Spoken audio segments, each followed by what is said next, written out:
Well, hello there, ladies and gents. I'm Tammy Sipnewski. Thank you so much for popping by my channel. Please know that this is not financial advice. I am only here to entertain you and to remind you to only buy on red candles.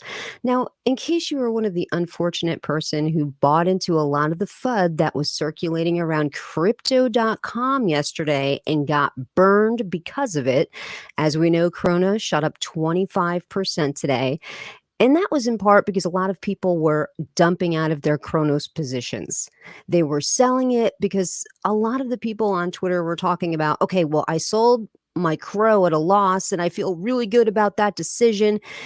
They created a lot of fear, a lot of uncertainty, a lot of doubt, FUD. And a lot of people do their investing by emotion. They see what people are saying and they get swept up in that and they start making irrational decisions when it comes to their investments. You should not be dictated by fear. Okay, cooler heads should prevail and your actions should be dictated by knowledge. So we did have a Crow AMA yesterday, crypto.com AMA, and who knew that they even had a YouTube channel of their own? That was something that I learned. We are going to go over the highlights of the crypto.com AMA because I think it is important to understand why.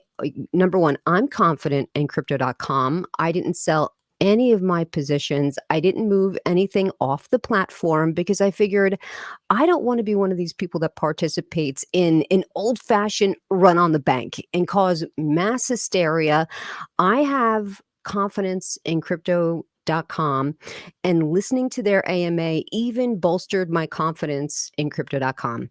This doesn't mean that you should have complete confidence in crypto.com. You need to handle your investments the way you think is best to handle your investments. I'm just telling you how I'm handling mine.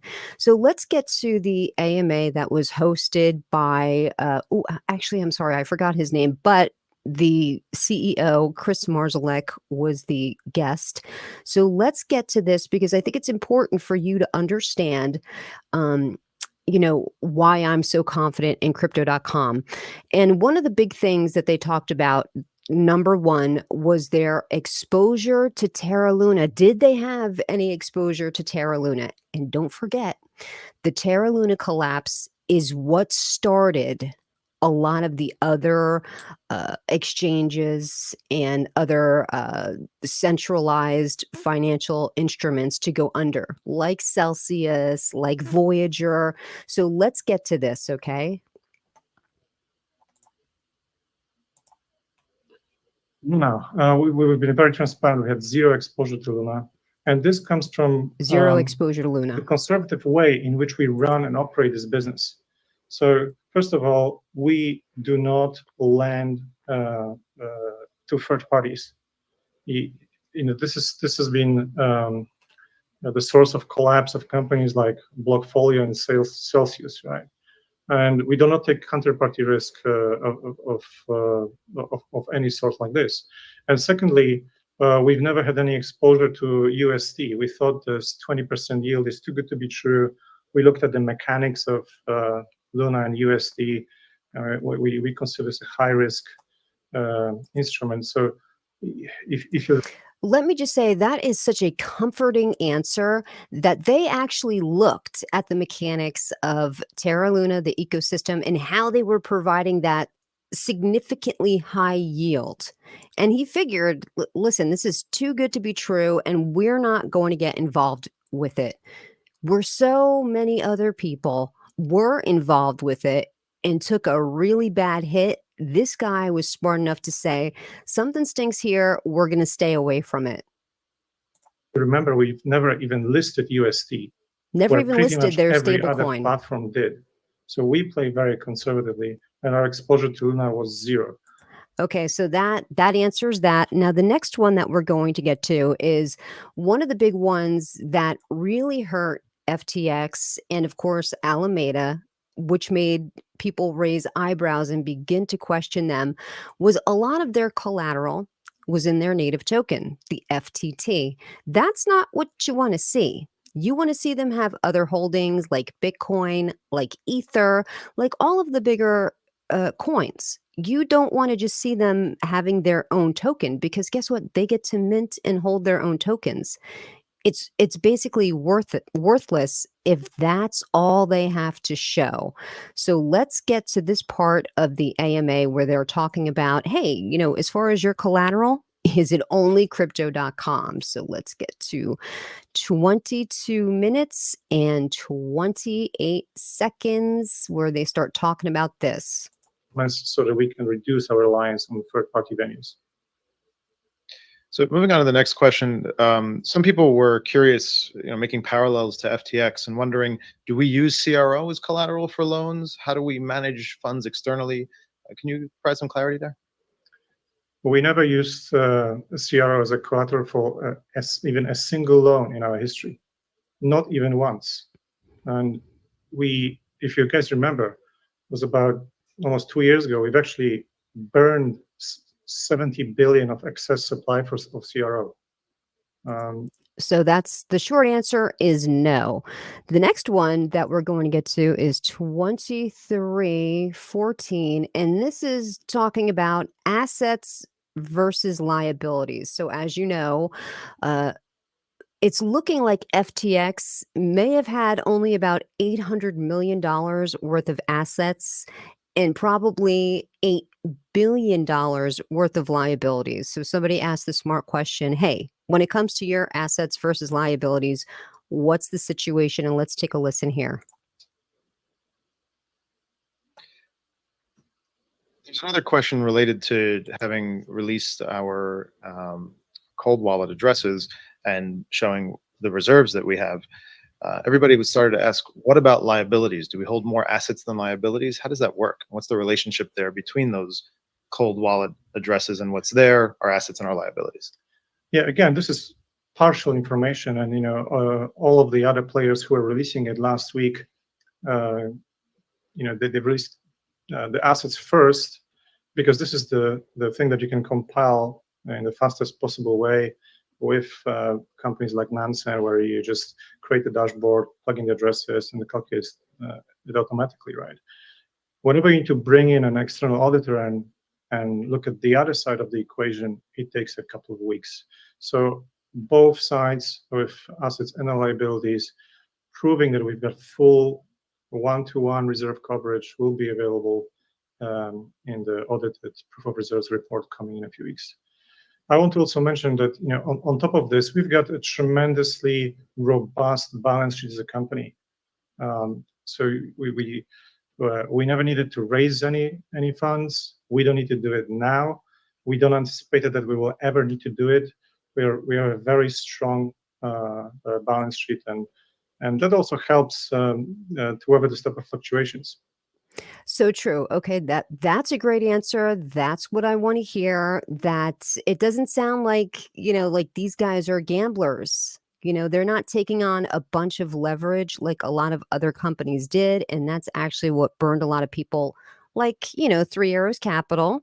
They took on a lot of leverage, and that's how they got wrecked. So let's get to, well, there was another one, how do they earn money? But, well, maybe we should cover that. How do they earn money? 2620. And then we're going to get to the dreaded transfer.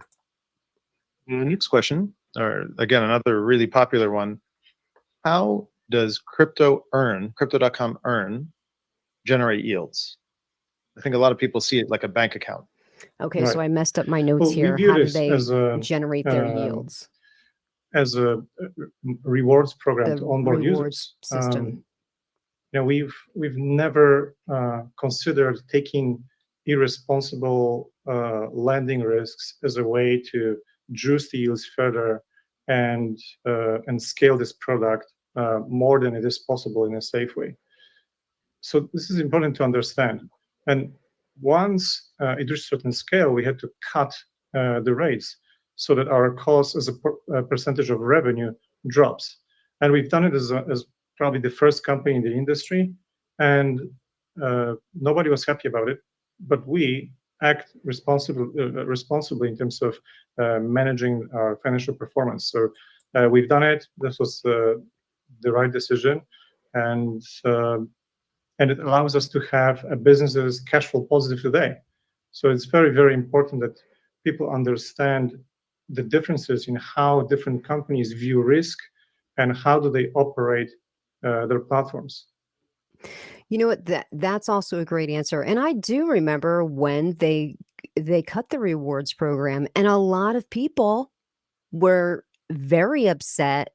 You know, a lot of people stopped staking a good portion of their chronos because they weren't earning that high percentage of yield, but they made the right call. They're like, you know what, this rate is unsustainable. Let's give a rate to make it sustainable. And that's one of the reasons why Terra Luna collapsed. On top of, you know, the algorithmic stablecoin, which was, you know, exploited, they were offering this very high percentage yield on their stablecoin at 20%, which is absolutely ridiculous. And they were paying $8 million a day in interest that they didn't have, okay? Turns out.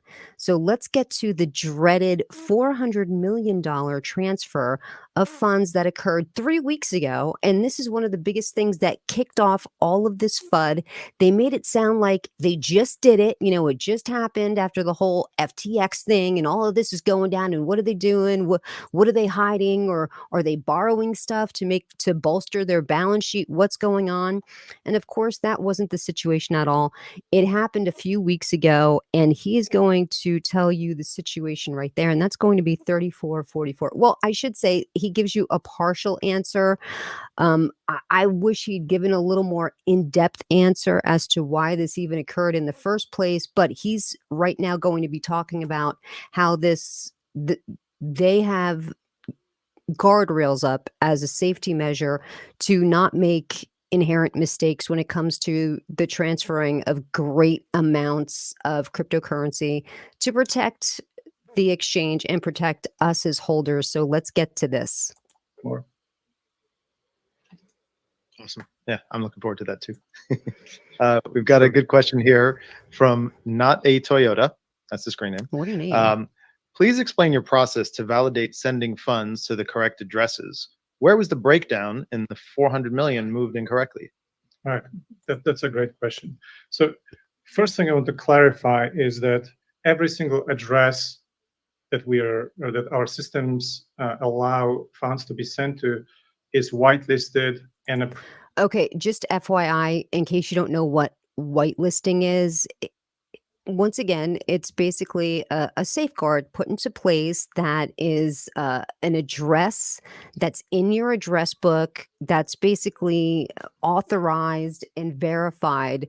And some of them you need multi-signatures just to bolster the safeguards, but that's what whitelist means. So what these addresses are completely safe to send to. approved and pre-approved. And there's no way that systems can go to an address that we can't control and get the funds back from. So people were speculating that, oh, you know, we had to go and ask Gate.io to return the funds to us. No, we could just withdraw the funds and That was send them FUD. back because it was our corporate account with them. In case you find his accent difficult to understand, people were saying that, you know, this guy had to call Gate.io and say, hey, guess what? We inadvertently sent some crypto over there. Can you help us out and send it on back? That's not what happened at all. They were in complete control of the cryptocurrency at all times because it was one of their whitelisted addresses. My cat's going crazy. Sorry. It's just the amount was so large that it was above their daily withdrawal limits. So we've asked them to increase our daily withdrawal limits, and that was the only call that they made to Gate.io to get the funds back was because it was exceeding their daily limit of allowance of how much you're allowed to withdraw on a daily basis. That's the only thing that they had to call Gate.io about. It wasn't, whoops, send some stuff to you. Can you flip it on back to us? the extent of their help. So people need to understand that at no time the funds were at risk of being sent somewhere where we couldn't get it back. And of course, you know, we build the systems in a way to minimize and eliminate any potential for any kind of errors. And after this incident, we've further strengthened it, changed the process, improved it in order to make sure it just doesn't happen again. It happened over 3 weeks ago.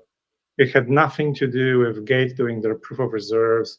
It had nothing to do with any of the craziness that's been happening since FTX collapsed. We're not perfect. We need to improve, and this has been a company that grew tremendously over the last couple of years. We are fixing stuff and improving every single day, but everybody needs to understand that there was the systems would not allow us to send the funds somewhere where we couldn't retrieve them.